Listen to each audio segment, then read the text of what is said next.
الحمدللہ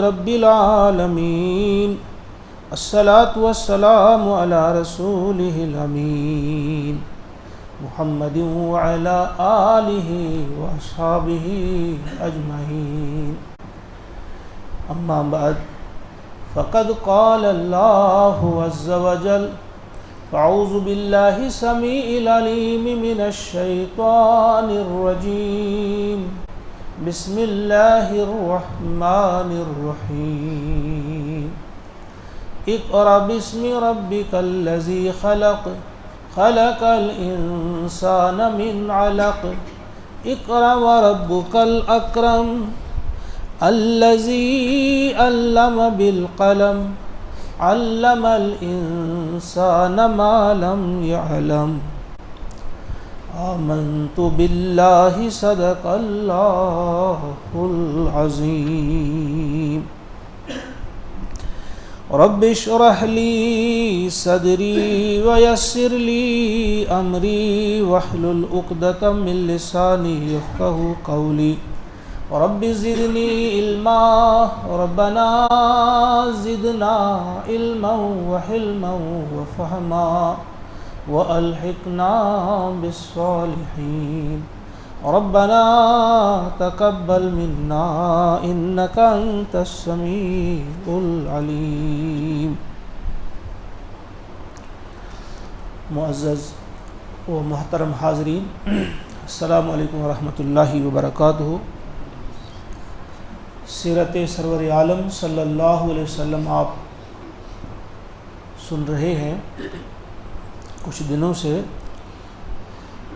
تو آج ہم جس وقت کا، جس زمانے کا تذکرہ کر رہے ہیں وہ ہے نبوت سے کچھ سال پہلے کا۔ نبوت جو آپ کو 40 سال کی عمر میں ملی، نبوت ملنے سے پہلے آپ کا کچھ حال ایسا ہوا تھا کہ آپ بہت تنہائی پسند ہو گئے تھے۔ آپ تنہائی میں، خلوت میں بیٹھنا پسند فرماتے تھے، اور اس کے لیے آپ اکثر غار حرا تشریف لے جاتے تھے۔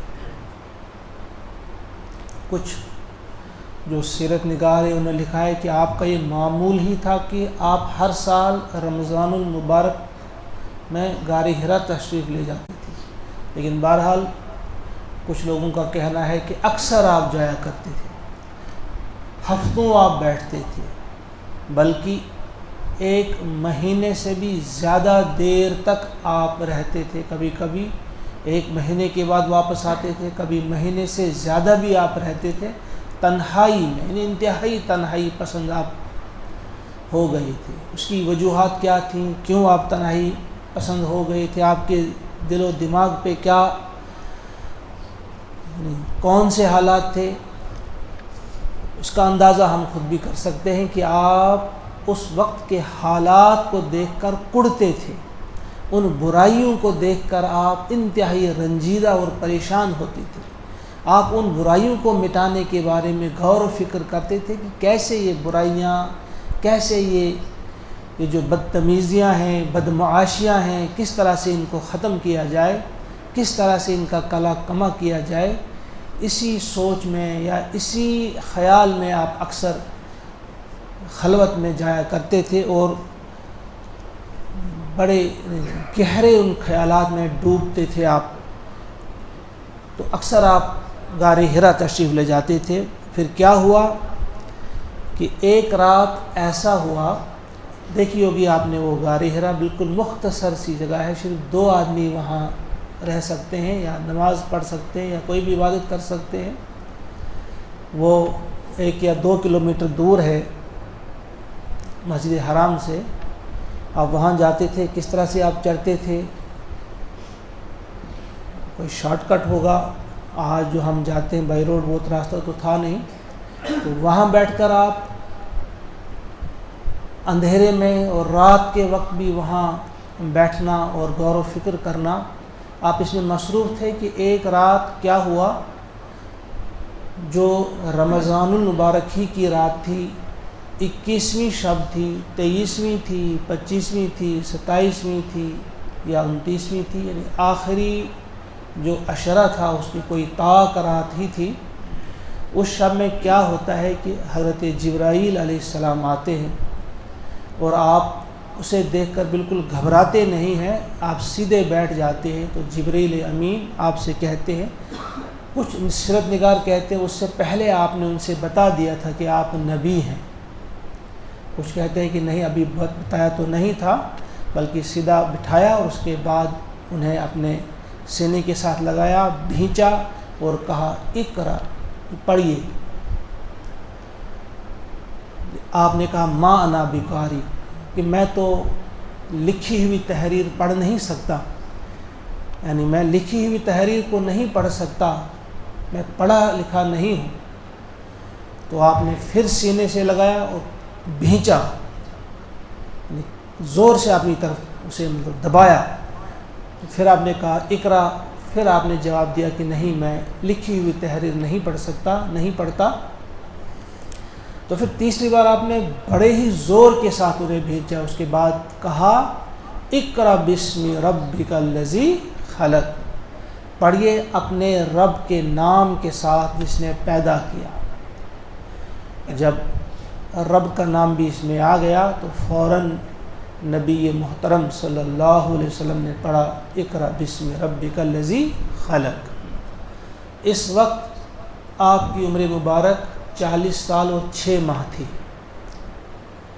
جو آپ کو ملے گا صرف 40 سال لکھیں گے، کچھ لکھیں گے کچھ مہینے اوپر تھے، لیکن کچھ لوگوں نے لکھا ہے 40 سال اور 6 ماہ اس وقت آپ کی عمر تھی، جس وقت آپ کو بتایا گیا جبرائیل امین جب آئے اور آپ کو کہا اقرا بسم ربک الذی خلق۔ تو اس وقت پڑھا پھر آپ نے، یہ آیات ہیں آپ سب جانتے ہیں، سورۃ العلق کی آیات ہیں یہ۔ اس کا مطلب ہے پڑھیے آپ اپنے رب کے نام کے ساتھ جس نے پیدا کیا۔ خلق الانسان من علق، اور انسان کو پیدا کیا علق سے، جمے ہوئے خون سے۔ اقرا وربک الاکرم، پڑھیے اور آپ کا رب تو کریم ہے۔ الذی علم بالقلم، جس نے قلم کے ذریعے سکھایا۔ علم الانسان ما لم یعلم، انسان کو وہ کچھ سکھایا جو وہ جانتا نہیں تھا۔ ذرا غور کریں آپ ان آیات پہ، یہ کیا آیات تھی، یہ انتخاب کیا تھا، قرآن مقدس کے نزول کا آغاز ہو رہا تھا اور انتخاب کیا تھا، پڑھنے کا، اقرا۔ اس میں ایک چیز آپ یہ دیکھیے کہ جو پہلی چیز اسے بتائی گئی ہے اقرا بسم ربک الذی خلق، کہ اپنے رب کے نام کے ساتھ آپ پڑھیے۔ یعنی آپ کا یہ کہنا کہ میں پڑھا لکھا نہیں ہوں، میں نے کسی سے پڑھا نہیں لہٰذا میں پڑھ ہی نہیں سکتا، نہیں، بلکہ اپنے رب کے نام کے ساتھ آپ نے پڑھا جو ساری کائنات کو پال رہا ہے، اس رب کے نام کے ساتھ آپ پڑھیے۔ اور پھر دیکھیے وہ رب کون ہے، اس نے انسان کو پیدا کیا، خلق الانسان من علق، یعنی اشرف انسان ہے، یہ اشرف المخلوقات ہے، یہ اس کو وہ خون کی ایک بوند سے پیدا کر سکتا ہے، تو کیا وہ آپ کو بغیر قلم کے نہیں سکھا سکتا؟ یہ آپ کیا کہتے ہیں کہ میں پڑھ نہیں سکتا؟ آپ کا رب تو وہ ہے جس نے انسان کو پیدا کیا، اور انسان کو بھی پیدا کیا، اتنا خوبصورت انسان۔ لقد خلقنا الانسان فی احسن تقویم، تمام مخلوقات میں حسین ترین جو مخلوق ہے وہ انسان ہے، اور اس کو پیدا کیا تو خون کے اس لوتھڑے سے، خون کی ایک بوند سے۔ جو ایسا انسان بنا سکتا ہے وہ آپ کو سکھا نہیں سکتا۔ اقرا وربک الاکرم، اور پڑھیے آپ کا رب تو بڑا کریم ہے، کرم کرنے والا ہے، یعنی اتنے احسانات اس نے اب تک آپ پر کیے ہیں، بے شمار احسانات، تو آپ کو کس بات کا غم ہے؟ آپ پڑھیے اسی رب کریم کے نام کے ساتھ، الذی علم، الذی علم بالقلم، اس نے سکھایا قلم کے ذریعے علم۔ جو قلم کے ذریعے سکھاتا ہے وہ بغیر قلم کے بھی آپ کو سکھا سکتا ہے، اور وہ وہی رب ہے علم الانسان ما لم یعلم، اس نے انسان کو سکھایا جو وہ جانتا نہیں تھا۔ وہ جو قلم کے ذریعے سکھا سکتا ہے وہ رب قلم کے بغیر بھی سکھا سکتا ہے۔ وہ اس میں ایک پیغام پوشیدہ تھا کہ بغیر کسی استاد کے، آپ کو کسی استاد کی ضرورت نہیں، آپ کو ہم ایسا پڑھا دیں گے کہ دنیا میں کوئی آپ کی برابری کا نہیں ہوگا جو آپ سے زیادہ جانتا ہو۔ کوئی بھی آپ سے زیادہ جاننے والا نہیں ہوگا، آپ پڑھیے، آپ گھبرائیے مت، آپ پڑھیے۔ ایک اس میں یہ واضح پیغام تھا۔ دوسری چیز اس میں یہ آپ ذہن میں رکھیے کہ اس وقت بے شمار برائیاں دنیا میں موجود تھیں۔ سب سے جو ناپسندیدہ چیز ہے، جو سب سے بڑا گناہ اللہ کے نزدیک ہے، وہ شرک ہے۔ وہ شرک بھی ہو رہا تھا، کفر ہو رہا تھا، بدکاریاں ہو رہی تھیں، ظلم اور عدوان کا دورہ تھا، جھوٹ عام تھا، دغا بازی عام تھی، لڑکیوں کو زندہ درگور کیا جاتا تھا، لڑکیوں کا جینا جو ہے وہ پسند نہیں کیا جاتا تھا کہ کسی گھر میں لڑکی پلے اسے قبر میں دفن کر دیا جاتا تھا، زندہ درگور کیا جاتا تھا۔ بے شمار یہ برائیاں تھیں۔ ہمارا اور آپ کا ذہن کہتا ہے کہ سب سے پہلے اللہ تعالیٰ کو کہنا چاہیے تھا کہ پہلے شرک کے خلاف آپ کھڑے ہو جائیں، شرک میں یہ خامیاں ہیں، فلاں میں چیز میں یہ خامیاں نہیں، بلکہ سب سے پہلے آپ نے جو بات کی وہ پڑھنے کی بات کی۔ اقرا، پڑھیے۔ وہ یہ جو پڑھائی ہے، یہ جو پڑھنا ہے، یہ ان تمام برائیوں کا علاج پڑھنا ہے۔ اگر آپ شرک کو مٹانا چاہتے ہیں تو پڑھائی ضروری ہے، اگر آپ بت پرستی کو مٹانا چاہتے ہیں تو پڑھائی ضروری ہے، اگر آپ بے حیائی، بے شرمی، بدتمیزی، ان سب چیزوں کا کلا کما کرنا چاہتے ہیں تو اس کے لیے ضروری کیا ہے؟ علم ضروری ہے، پڑھائی ضروری ہے، جس پڑھائی کی طرف آج ہمارا بہت کم رجحان ہے، اس پڑھائی کی طرف آج ہم دھیان نہیں دیتے۔ لہذا جو پہلا پیغام ہے وہی الہی کا پہلا پیغام ہے یہ، اور نبوت کا اعلان جب فرمایا جا رہا تھا کہ آپ نبی ہیں تو نبی کو جو پہلی بات بتائی گئی وہ پڑھائی کی بات بتائی گئی، اور آپ کے ذریعے آپ تک، مجھ تک، ہم سب تک یہ بات پہنچائی گئی کہ پڑھائی کی بڑی ہی اہمیت ہے۔ اس پڑھائی کی طرف آپ کو، ہم کو، سب کو دھیان دینا چاہیے۔ وہی ضمناً میں نے کچھ باتیں آپ کے سامنے رکھی کہ پہلے وہی جو ہے غار حرا میں، اور اس وقت نبی اکرم علیہ الصلوۃ والسلام کی عمر مبارک 40 سال اور 6 ماہ تھی، اور آپ سے کہا گیا اقرأ باسم ربک الذی خلق۔ پھر آپ کچھ گھبرائے ہوئے سے واپس جب آ جاتے ہیں تو گھر میں پہنچتے ہیں تو حضرت خدیجۃ الکبریٰ رضی اللہ تعالیٰ عنہ سے فرماتے ہیں زملونی زملونی، مجھے اڑا دو، مجھے اڑا دو۔ آپ لیٹ گئے، آپ کے اوپر چادر ڈالی گئی، آپ نے آرام کیا۔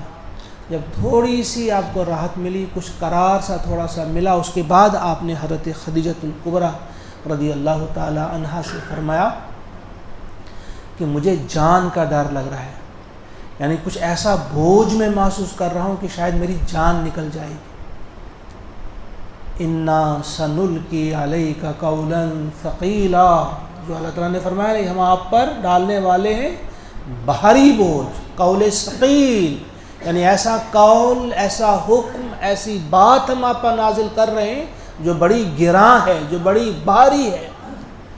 تو اس بھاری ذمہ داری کو آپ محسوس کر رہے تھے، اور آپ ایسا محسوس کر رہے تھے شاید آپ کی جان نکل جائے گی، یعنی مجھے موت کا ڈر لگ رہا ہے، مجھے خوف ہے کہ شاید موت آ جائے۔ تو اس موقع پر بھی جو ام المومنین حضرت خدیجہ نے جو باتیں کہی ہیں وہ کتنی پیاری باتیں ہیں، سنہری الفاظ سے لکھے جانے کے قابل، اور لکھی گئی ہے۔ وہ آپ نے پوری تعریف کی ہے کہ آپ کیسے ہیں، آپ کو اللہ تعالیٰ ہرگز ہرگز ضائع نہیں کرے گا۔ کیوں آپ کو اللہ تعالیٰ ضائع نہیں کرے گا؟ سب سے پہلی چیز جو آپ کو بتائی گئی، آپ رشتہ داری کا خیال کرنے والے، یعنی آپ رشتوں کو پامال کرنے والے نہیں ہیں، آپ رشتہ داری کا لحاظ رکھتے ہیں، رشتہ داری کا خیال کرنے والے ہیں، آپ ہمیشہ سچ بولنے والے ہیں، آپ سچے انسان ہیں، آپ کو اللہ ضائع کرے گا سچے کو۔ تیسری چیز، آپ لوگوں کے قرض ادا کرتے ہیں، یعنی آپ کسی مقروض کو دیکھتے ہیں کہ جو انتہائی نادار ہے، انتہائی غمگین ہے، مقروض ہے، آپ اس کا قرضہ بھی ادا کرنے والے ہیں، آپ ناداروں کی خبرگیری کرنے والے ہیں، گویا یتیموں، بے سہاروں، جو بے آسرا لوگ ہیں ان کی آپ خبرگیری کرتے ہیں، آپ کو اللہ ہرگز ضائع نہیں کرے گا۔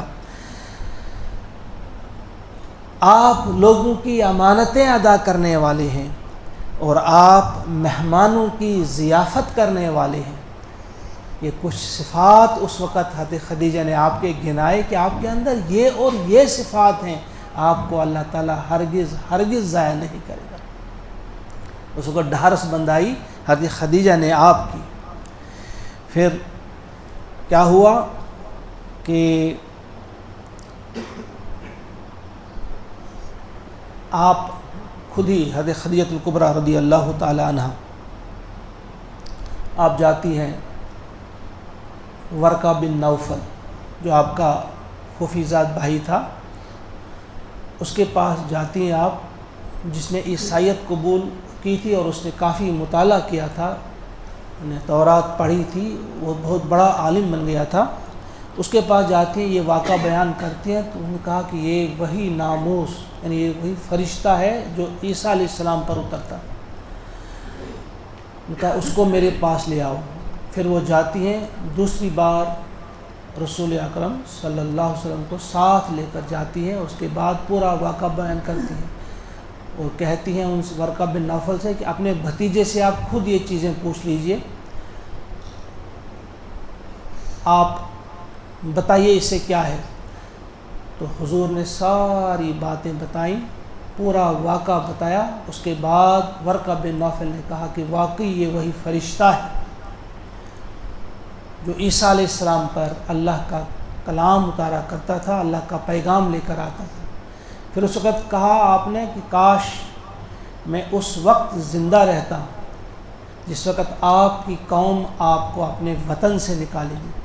حضور حیران رہ گئے، ہاں کیا مجھے نکالا جائے گا؟ یعنی ان کا تو یہ خیال تھا مجھے صادق کہا جاتا ہے، امین کہا جاتا ہے، میری بڑی عزت کی جاتی ہے، قدر کی نگاہ سے مجھے دیکھا جاتا ہے، تو کیا مجھے نکالا جائے گا وطن سے؟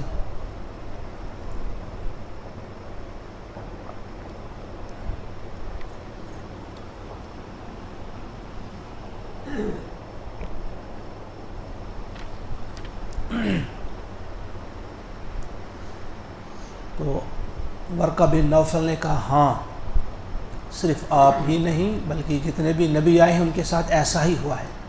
پھر کہا کاش میں اس وقت زندہ رہتا اور پوری طاقت کے ساتھ میں آپ کا ساتھ دیتا، نہیں میں پوری طرح سے آپ کا ساتھ دیتا۔ پہلے شخص وہ ہیں جنہوں نے اس حق کی تصدیق کی ہے۔ بہرحال اس کے بعد ایک وقت آتا ہے، کافی عرصہ گزرتا ہے، جبریل امین نہیں آتے، آپ مسلسل جاتے ہیں، غار حرا میں آپ تشریف رکھتے ہیں، اللہ کی یاد میں آپ بیٹھتے ہیں وہاں پہ، لیکن جبریل امین نہیں لاتے، تشریف لائے تو آپ کو کچھ غم سا محسوس ہونے لگا، کہیں ایسا نہ ہو کہ اللہ مجھ سے ناراض ہوا ہے یا کیا وجہ ہے۔ خود آپ کہتے ہیں کہ ایسا آتا تھا مجھ پہ وقت کہ میں چاہتا تھا کسی اونچے پہاڑ پہ چڑھوں، وہاں سے اپنے آپ کو گرا دوں، ہلاک کر دوں اپنے آپ کو۔ اور ایک روایت یہ بھی ہے کہ آپ چڑھتے تھے پہاڑوں پہ، لیکن اس وقت ظاہر ہوتے تھے جبریل اور کہتے تھے آپ سچے نبی، بس اتنا کہتے تھے، لیکن بہت پریشان تھے، بار بار آپ چاہتے تھے کہ میں ایسا کروں ایسا کروں۔ تو پھر کافی عرصے کے بعد پھر ایک بار آپ جب غار حرا سے واپس آ رہے تھے تو آپ نے ایک آواز سنی، السلام علیکم کی، آپ پر سلام کیا گیا، آپ نے دیکھا کوئی نظر نہیں آ رہا تھا۔ پھر دوسری بار بھی آپ نے وہ آواز سنی، یا اے محمد کے الفاظ انہوں نے کہے، یا السلام علیکم کہا، تو پھر نہیں کسی کوئی دکھائی دیا آپ کو؟ تو تیسری بار پھر جب آپ نے دیکھا ایسے اوپر کی طرف تو آپ نے دیکھا کہ ایک کرسی لگی ہوئی تھی، یعنی وہ اتنے وسیع کرسی تھی، وہ مشرق سے مغرب تک بہت وسیع کرسی تھی، وہ اس کرسی پر بیٹھے ہوئے تھے حضرت جبرائیل امین۔ یہاں بھی آپ کو اندازہ کرنا چاہیے کہ فرشتے جو ہیں 600 پار اس وقت ان کے تھے، اپنی اصلی حالت میں تھے۔ کس انداز سے تھے وہ، کیا تھے وہ، یہ ہم اندازہ کر سکتے ہیں، صرف یہ بھی ہم وہی کہیں گے، فرشتوں کا بھی ہمارے لیے ایسا ہی ہے۔ اسے آپ کہتے ہیں آیات متشابہات میں سے یہ بھی ایک آیت ہے۔ متشابہ آیتیں کن کو ہم کہتے ہیں؟ یعنی جن کے مفہوم 100% درست طریقے سے ہم فکس نہیں کر سکتے اس کا مطلب کیا ہے، ایک تصور سا آ جاتا ہے بس۔ آپ یوں سمجھیے جس طرح سے اگر آپ میں سے کسی نے تاج محل نہیں دیکھا ہے، جس نے دیکھا ہوگا وہ سامنے آ کر بیان کرے گا کہ تاج محل کیسا ہے، تو ہر ایک شخص کے ذہن میں ایک تصویر بنے گی، بالکل سیم نہیں بنے گی، الگ الگ بنے گی۔ لیکن جب سب دیکھیں گے تو ان کے سامنے پھر ایک ہی تصویر آئے گی، پھر دوسری نہیں رہے گی۔ یہی سمجھیے آپ، ہمارے سامنے بھی ایک تصور آ سکتا ہے کہ فرشتہ کیسا ہو سکتا ہے، میرے ذہن میں ایک ہوگا، آپ کے، اور ہر تصور کسی حد تک درست بھی ہو سکتا ہے، صحیح ہو سکتا ہے، لیکن فائنل کوئی نہیں کہہ سکتے کہ ایسا، کہ وہ فائنل بات وہ ہوگی جب انسان آنکھوں سے دیکھے گا۔ اسی طرح جنت کے بارے میں، اسی طرح جہنم کے بارے میں، اسی طرح سے اللہ کے بارے میں، اسی طرح سے یہ جو فرشتے ہیں، جو ایسی مخلوق ہے جن کو ہم دیکھ نہیں پاتے، ایک تصور سا آ جاتا ہے۔ تو جبرائیل امین کو انہوں نے دیکھا اور گھبرا گئے۔ پھر اب واپس آ رہے ہیں، جب پہنچے گھر پھر وہی الفاظ آپ نے کہے، زملونی زملونی، مجھے اڑا دو، مجھے اڑا دو۔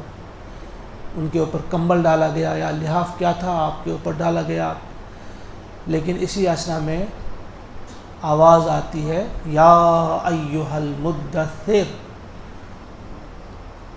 اے اور لپیٹ کر سونے والے، اے اوڑے ہوئے، کمبل اوڑے ہوئے یا لحاف اوڑے ہوئے، کیا تھے آپ؟ یا ایھا المدثر قم فانذر، اٹھیے اور ڈرائیے۔ بھائی سونے کا وقت نہیں، آپ سو گئے۔ یہ بڑی انتہائی اہم آیات ہیں۔ دوسری وہی جو ہے وہی آج آپ پر نازل ہوئی ہے، اگرچہ اس میں بھی کچھ اختلاف ہے، بہت سارے لوگ کچھ اور بھی کہتے ہیں۔ جیسے آپ نے سنا ہوگا کچھ محققین کہتے ہیں کہ اقرا پہلی آیت نہیں ہے، اس سے پہلے سورۃ الفاتحہ نازل ہوئی تھی۔ یہ بھی کچھ لوگوں کا ماننا ہے کہ اسی میں دعا کی تھی، دعا سکھائی تھی اللہ نے، اہدنا الصراط المستقیم، تو اس کے جواب میں پھر یہ آیا تھا کہ صراط مستقیم میں یہ پڑھیے، اقرا بسم ربک الذی خلق۔ یہ بھی کچھ لوگوں کا ماننا ہے۔ بہرحال عام طور پہ جس پہ زیادہ لوگوں کی رائے ہے وہ یہی ہے کہ اقرا بسم ربک الذی خلق جو ہے یہی پہلی وہی ہے۔ تو دوسری یہی ہے، یا ایھا المدثر قم فانذر، اٹھیے اور ڈرائیے۔ وہ آپ کا کام اب سونا نہیں ہے، آپ نے پوری دنیا کو خبردار کرنا ہے کہ یہ دنیا جو ہے اس لیے نہیں بسائی گئی ہے، بنائی گئی ہے کہ یہاں آرام کیا جائے۔ یہ کوئی اندھیر نگری نہیں ہے جو کچھ چاہے کرتا رہے، کوئی کرکٹ میں مصروف رہے، کوئی فلموں میں مصروف رہے، کوئی موبائل میں مصروف رہے، کوئی تجارت میں مصروف رہے، کوئی اپنے کاروبار میں، ملازمت میں، اپنے دھندوں میں مصروف رہے۔ یہ اندھیر نگری نہیں ہے۔ آپ ان کو بتائیے کہ یہ دنیا کسی نے بنائی ہے، اور بنائی ہے تو تم سے حساب لیا جائے گا، تمہیں واپس جانا ہوگا۔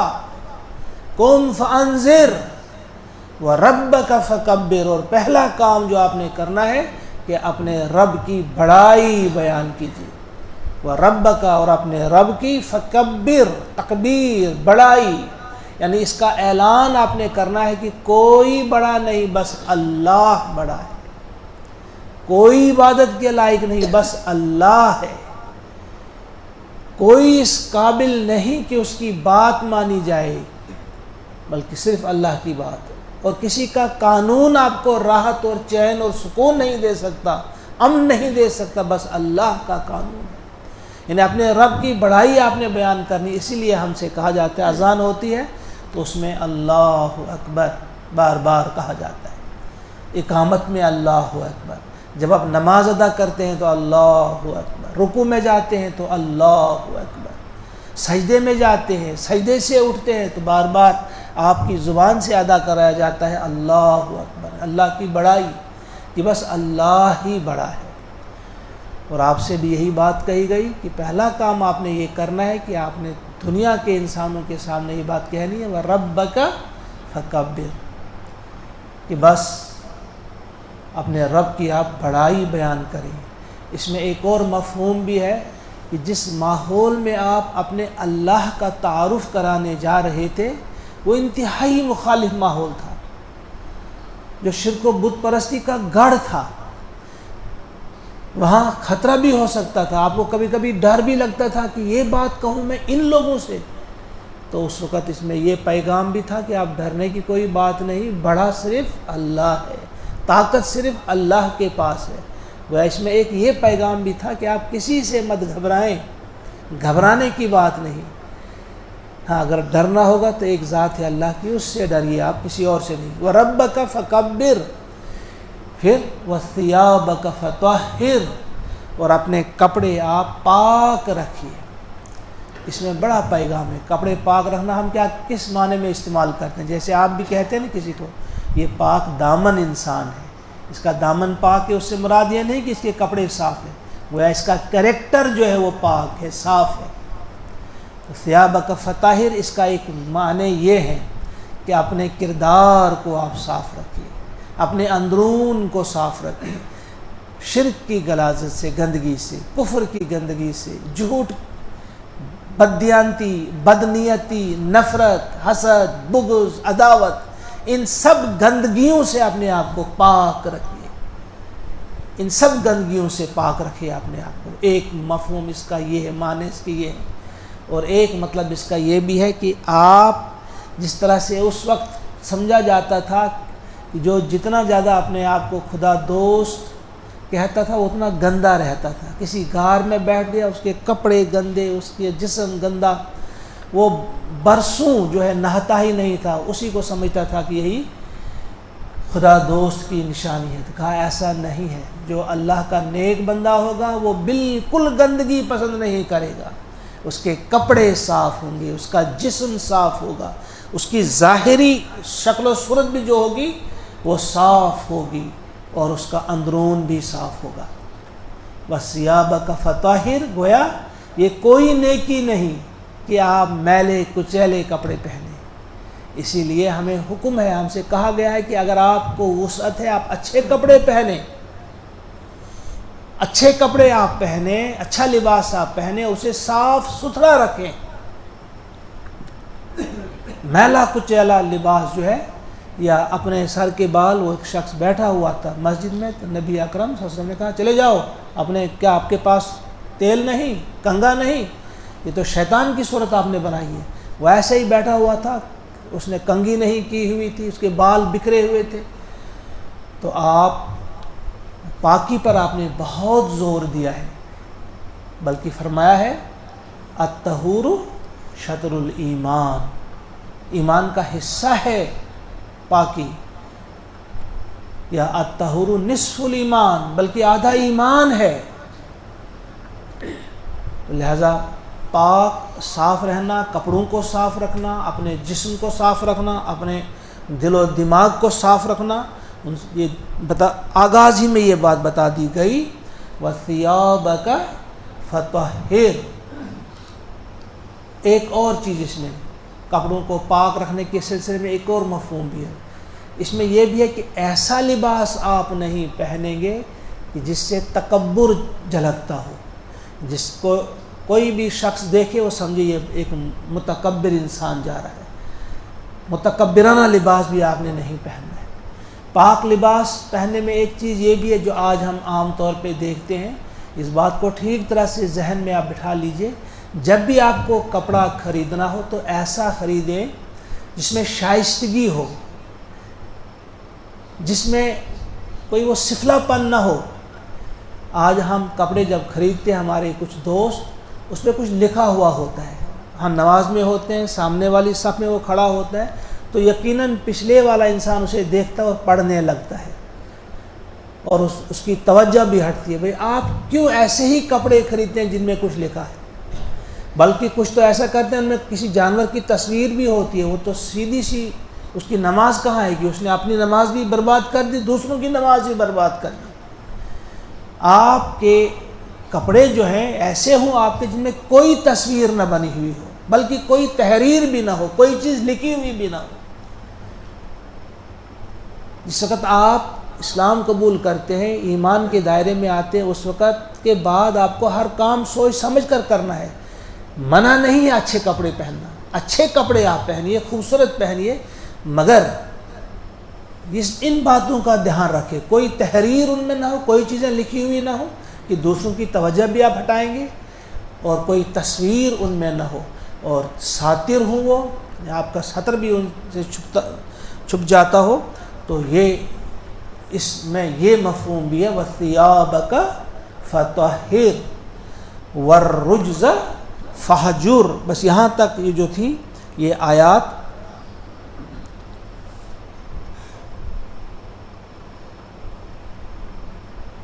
یہیں تک، بس یہی آیت جو تھی یہاں تک اس وقت نازل ہوئی تھی، اور گندگی سے آپ کو دور رکھنے کا حکم دیا جا رہا ہے۔ تو جب آپ نے یہ آیت آ گئی یا آپ نے سنی یہ آیات، تو اس کے بعد آپ نے پھر آغاز کیا، پھر 3 سال کا وہ دور ہے دعوت کا دور جس کا آپ نے آغاز کیا، خفیہ دعوت۔ سب سے پہلے آپ نے دعوت دی اپنی زوجہ محترمہ حضرت خدیجۃ الکبریٰ رضی اللہ تعالی عنہ کو، تو بغیر کسی تاخیر کے اس نے آپ کی اس دعوت پر لبیک کہا۔ اور اس سے پہلے جبریل امین آئے، انہوں نے آپ کو وضو کرنا سکھایا، آپ نے نماز ادا کی۔ آپ 2 رکعت صبح ادا کرتے تھے، 2 شام کو، یہ پہلی نماز یہی تھی۔ رات کو آپ کوئی حد نہیں تھی کتنی پڑھتے تھے، کبھی کتنی وہ تو ہوتی تھی، لیکن عام طور پہ 2 رکعت صبح 2 شام۔ پھر آپ کو جس طرح سے جبریل امین نے وضو کرنا سکھایا، آپ نے حضرت خدیجہ کو سکھایا، آپ دونوں پڑھتے تھے، ایک ساتھ نماز ادا کرتے تھے۔ پھر آپ کو دیکھا حضرت علی نے جو 8 یا 10 سال کے تھے، انہوں نے پوچھا یہ کیا ہے، تو آپ کو سمجھایا حضور علیہ الصلوۃ والسلام نے کہ یہ کیا ہے، ان کو بھی دعوت دی۔ انہوں نے کہا اچھا مجھے مشورہ کرنے دو۔ وہ چاہتے تھے اپنے والد حضرت ابو طالب سے مشورہ کرنا چاہتے تھے، تو حضور نے پھر کہا کہ نہیں، اگر آپ نہیں ماننا چاہتے ہیں تو کسی اور سے بھی آپ اس کا تذکرہ نہ کریں، کیونکہ انتہائی خفیہ انداز میں آپ دعوت کا کام کر رہے تھے۔ تو پھر انہوں نے کسی سے نہیں کہا، لیکن رات بھر آپ جاگتے رہے، سوچتے رہے اس بات پہ۔ تو صبح آپ حاضر ہو گئے اور کہا یا رسول اللہ مجھے پڑھا دیجیے کلمہ، میں تیار ہوں قبول کرنے کے لیے، مجھے کسی سے مشورے کی ضرورت نہیں۔ تو پہلے حضرت خدیجہ، اس کے بعد دوسرے نمبر پہ حضرت علی رضی اللہ تعالیٰ عنہ، اس کے بعد تیسرے نمبر پہ زید بن حارثہ جو غلام تھا آپ کا، منہ بولا بیٹا پھر آپ نے بنایا تھا اسے۔ انہوں نے کہا یہ کیا کر رہے ہیں آپ، تو انہوں نے سمجھایا یہ نماز ہے، یہ عبادت ہے، تو کچھ سمجھایا کیا ہے یہ نیا دین، جسے وہ نیا سمجھ رہے تھے۔ بہرحال وہ بھی فوراً مان گئے۔ تو یہ گھر کے ہی لوگ تھے 3، خدیجہ، علی اور زید۔ اس کے بعد گھر سے باہر سب سے پہلے آپ نے اپنے دوست حضرت ابوبکر صدیق رضی اللہ تعالیٰ عنہ کے سامنے یہ چیز پیش کی، تو انہیں فوراً قبول کر لیا انہوں نے۔ اور پھر 5ویں ام ایمن جو باندھی تھی حضرت خدیجۃ الکبریٰ کی، تو وہ 5 لوگ پھر حضور بھی خفیہ انداز سے دعوت کا کام کرتے رہے، ابوبکر صدیق بھی کرتے رہے، الگ الگ انہوں نے اس کام کا آغاز کیا۔ 3 سال تک خفیہ انداز میں آپ نے اس مشن کو آگے بڑھایا۔ پھر اس کے بعد صدیق اکبر کے ہاتھ پہ کون کون سامنے آیا، پھر اس کو انشاءاللہ آگے بڑھائیں گے، ہم کل آگے چلائیں گے اس سلسلے کو۔ آج یہیں پہ ہم ختم کرتے ہیں اور اللہ سے دعا کرتے ہیں کہ ہمیں توفیق عطا فرمائے کہ جو مقصد ہے ان ایام میں جو ہم بیٹھتے ہیں یا سیرت کا مطالعہ کرتے ہیں، سیرت کو سمجھتے ہیں، اس کے ہمارے سامنے ایک مقصد ہونا چاہیے، بے مقصد کوئی کام نہیں۔ بس اس کا مقصد یہ ہے کہ ہم سیرت کو جانیں، اس لیے جانیں تاکہ ہم بھی آپ علیہ الصلاۃ والسلام کے نقش قدم پہ چلنے کی کوشش کریں۔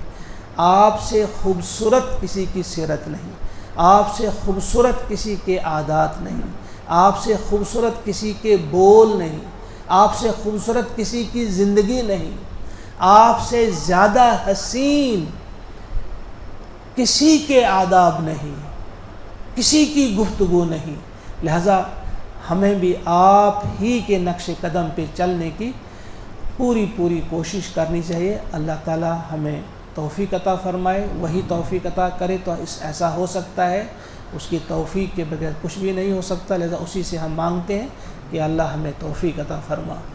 اللہم انا نسألک الہدی والتقی والعفاف والغنی، اللہم ارزقنا اتباع سید المرسلین، اللہم ارزقنا شفاعة سید المرسلین، وصلی اللہ وسلم علی سیدنا ومولانا محمد وآلہ واصحابہ اجمعین برحمتک یا ارحم الراحمین۔ السلام علیکم۔